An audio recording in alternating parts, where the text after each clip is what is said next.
Hello students, आज मैं 9th class के बच्चों को भूगोल में प्रायद्वीपीय पठार पढ़ाने वाला हूं।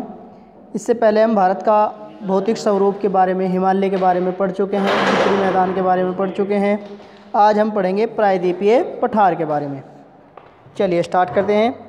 प्रायद्वीपीय पठार एक मेल की आकृति वाला स्थल है जो पुराने क्रिस्टलीय, आग्नेय तथा रूपांतरित शैलों से बना है। इस पठार के दो मुख्य भाग हैं। नंबर 1 मध्य उच्च भूमि, नंबर 2 दक्कन का पठार। दो तरह के पठार इसमें पाए जाते हैं प्रायद्वीपीय पठार में। जो भारत का सबसे नीचे का हिस्सा होता है ये इस टाइप का, तो यहाँ पर ये पठार पाए जाते हैं। अब बात करते हैं मध्य उच्च भूमि की। मध्य उच्च भूमि, इसके कुछ पॉइंट हैं। नर्मदा नदी के उत्तर में प्रायद्वीपीय पठार का वह भाग जो मालवा के पठार से अधिकतर भागों पर फैला है उसे मध्य उच्च भूमि के नाम से जाना जाता है। विंध्या श्रृंखला नदी दक्षिण में सतपुड़ा श्रृंखला तथा उत्तर पश्चिम में अरावली से घिरी है। जो भारत का ये वाला हिस्सा है, यहाँ पर अरावली श्रृंखला है, तो यहाँ पर यह घिरी हुई है विंध्या श्रृंखला नदी से। पश्चिम में यह धीरे धीरे राजस्थान के बलुई तथा पथरीला मरुस्थल से मिल जाता है। पश्चिम में बलुई से और राजस्थान पथरीला मरुस्थल से मिल जाता है। कौन सा पठार? मध्य पठार, मध्य उच्च भूमि का पठार। इस क्षेत्र में बहने वाली नदियां चंबल, सिंध, बेतवा तथा केन दक्षिण पश्चिम से उत्तर पूर्व की ओर बहती है। इस पठार के पूर्व विस्तार को स्थानीय रूप से बुंदेलखंड तथा बघेलखंड के नाम से जाना जाता है।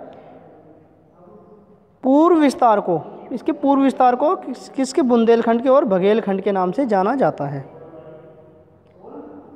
इसके और पूर्व के विस्तार को दामोदर नदी द्वारा वाहित छोटा नागपुर का पठार दर्शाता है। छोटा नागपुर का पठार दर्शाता है, यानी कि इसके पूर्व में।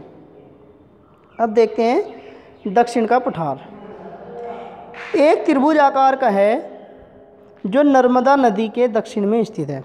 नर्मदा नदी के दक्षिण में यह स्थित है। उत्तर में इसके चौड़े आधार पर सतपुड़ा की श्रृंखला है, जबकि महादेव कैमूर की पहाड़ी में कार्लसन क्लास में पूर्वी विस्तार है।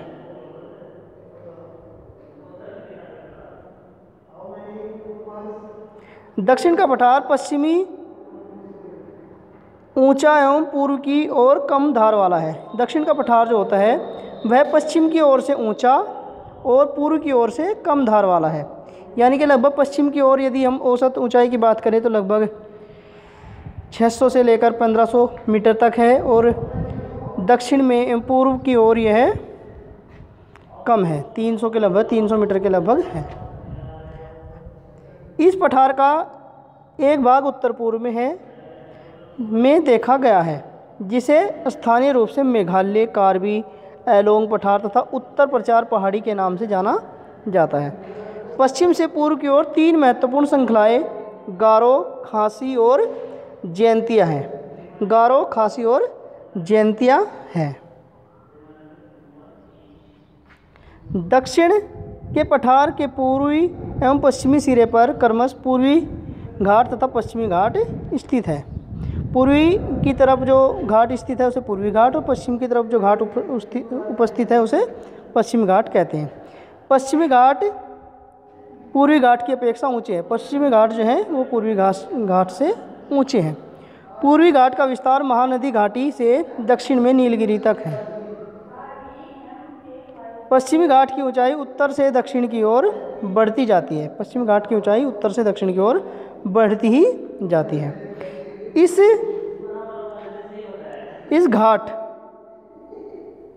घाट के शिखर ऊंचे हैं, जैसे अन्ना मुंडी 2695 मीटर तथा डोडा बेस 2633 मीटर, ये पश्चिम घाट के हैं। और पूर्वी घाट के जो सबसे ऊंचा शिखर है उसका नाम है महेंद्रगिरी, जो 1500 मीटर के लगभग है। पूर्वी घाट के दक्षिण पश्चिम में सेवराय तथा जावेड़ी की पहाड़ियाँ स्थित हैं। प्रायद्वीपीय पठार की एक विशेषता यहाँ पाई जाने वाली काली मृदा है, जिसे दक्कन के नाम से भी जाना जाता है। अब हम इसके प्रायद्वीपीय पठार के बारे में और कुछ बात मानते हैं। इसे दक्कन टैंक के नाम से भी जाना जाता है। यहाँ पर काली मृदा पाई जाती है क्योंकि यहाँ पर ज्वालामुखी से आग्नेय शैल उपस्थित होते हैं और इसके धीरे धीरे अपरदन से यह इस मिट्टी का निर्माण होता है। अब देखते हैं वास्तव में इन शैलों का समय के साथ अपरदन हुआ है जिससे काली मिट्टी का निर्माण हुआ है। अरावली की पहाड़ियाँ प्रायद्वीपीय पठार के पश्चिमी एवं उत्तर पश्चिमी किनारे पर स्थित है।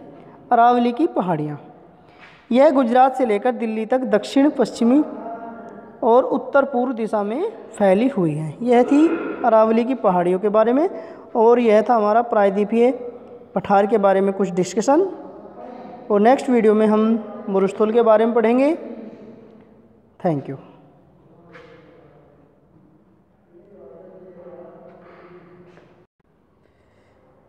चलिए स्टूडेंट्स, देखते हैं भारत के मैप में कि ये पठार कहाँ पर मौजूद है। ये देखो, ये दिखाई दे रहा है हमारा प्रायद्वीपीय भारत। तो इसे प्रायद्वीपीय पठार कहा जाता है। और इसमें ये जो दिखाई दे रहा है ये दक्कन का पठार है। ये दक्कन का पठार है। ये सारा का सारा दक्कन के पठार के एरिया में आता है। और इससे ऊपर का ये आता है मध्य उच्च भूमि का पठार। तो इसमें कुछ पठार हैं जो दिखाई दे रहे हैं हमें, जैसे कि ये दक्कन का पठार है, छोटा नागपुर का पठार है, और यहाँ पर ये विंध्या की श्रेणी है, ये मालवा का पठार है, ये अरावल श्रेणी है, अरावली श्रेणियाँ, और ये महादेव पहाड़ियाँ हैं। अब यहाँ पर देखते हैं ये छोटा नागपुर का पठार जो कि छत्तीसगढ़ के एरिया में है। और ये 3 श्रेणियाँ थी, ये गारो, खासी और जयंतिया, यह यहाँ पर पाई जाती हैं।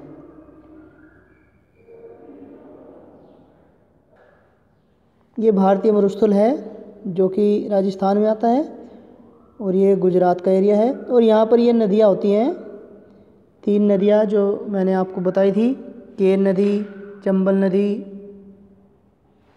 जो नदियाँ बहती हैं। और ये छोटा नागपुर है, ये सोन नदी के आसपास है। तो बच्चों, यह था डिस्कशन मैप के माध्यम से। तो इस वीडियो को ध्यान से सभी बार बार देखें, तभी अच्छी तरीके से यह समझ में आएगी। Thank you.